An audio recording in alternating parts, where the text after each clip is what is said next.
Hi, thank you so much again for joining me in the Louis File. Today we're going to be looking at a verse or two in Romans chapter 7. I'm a big fan of context, and I like to read verse after verse after verse, chapter after chapter, and just go orderly through it, and that's wonderful. But for right now, what I'm wanting to do is just kind of give us some quick points about a verse or two that I believe are so important. And so today I want to read several verses, but I want to get the context, but I want to give you a specific point I'm trying to make here. Romans 7, verse 15 through 18. Let me just read those four. Romans 7, 15 through 18. Paul says, "For what I am doing I do not understand, for I am not practicing what I would like to do, but I'm doing the very thing I hate. But if I do the very thing I do not want to do, I agree with the law, confessing that the law is good. So now, no longer am I the one doing it, but sin which dwells in me." Now here's the verse 18. "For I know that nothing good dwells in me, that is in my flesh. For the willing is present in me, but the doing of the good is not." Oh my gosh. So Paul is seeing that the law says do not covet. He's finding himself caught up in a coveting trap. So he's trying not to do it. Well, this trying is actually a fleshy effort that really comes from pride, self-righteousness, and the greatest deception over mankind that's ever been given, and that is, oh, if you partake of this, you'll be as God. We've all been duped by this lie. So this Romans 7 experience Paul is describing for us here is him starting to discover that he has something else operating in him that isn't him, that's really causing all his grief and problems. Let me read again Romans 7:18. "For I know that nothing good dwells in me." And then he says, "that is, in my flesh." So now we have me, Paul. Well, first there's something not good. And then there's the me, and then there's his flesh.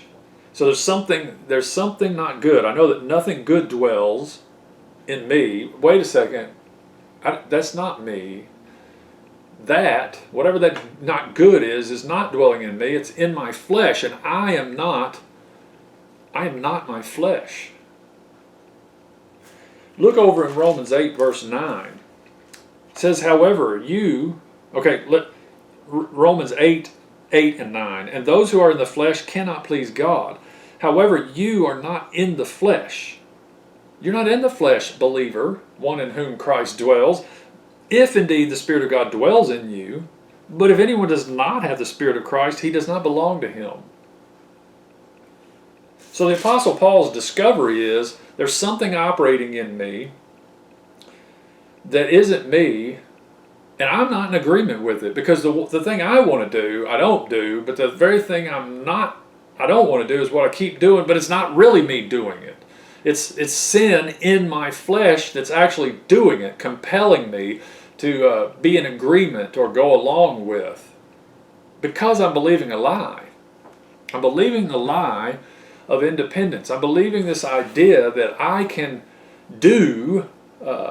obey God's perfect, holy law, which is preposterous when you really think about it. God, who is holy and perfect and just, gives us a holy, perfect, and just law, tells us, if you want to be like me, then you do this. That's essentially what he's saying to us. He's saying, this is who I am. You say you can be like me, then give it a good try. So we try, and we try, and we seem to do okay one day and not so good the next, and we compare ourselves with others, and we go, well, I'm better than him. I'm better than I was yesterday. No, you're not.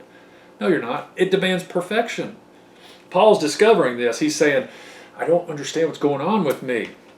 Well, the independent I, which is a lie, is being exposed by the law given. The law is given to expose this, and Paul's mind is just racing, and this is what I'd call the Romans 7 spin, is what it really is.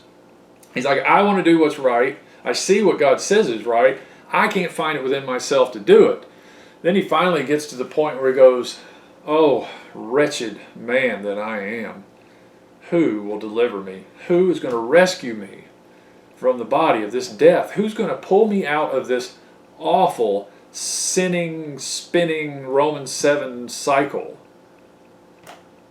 Oh, I thank God through Jesus Christ. The cross did more than just forgive me. The cross has actually delivered me. The cross has forgiven me and enabled God to forgive me for the sins, but His death and burial has given me the ability to say I've been freed from sin.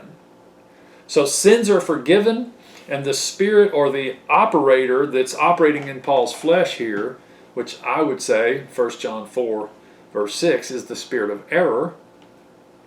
I would say it's the same thing as Ephesians 2, the prince of the power of the air, the spirit that's now working in the sons of disobedience. There's a rebellious spiritual force that has taken over humanity through the Adamic agreement with the enemy.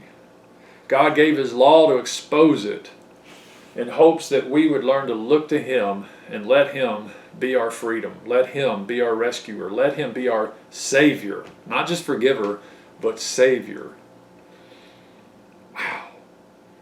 Wow. I could go on about this subject, but I think I'm going to leave it right there for now. I thank you for joining me, and I'll see you on the next Louis File.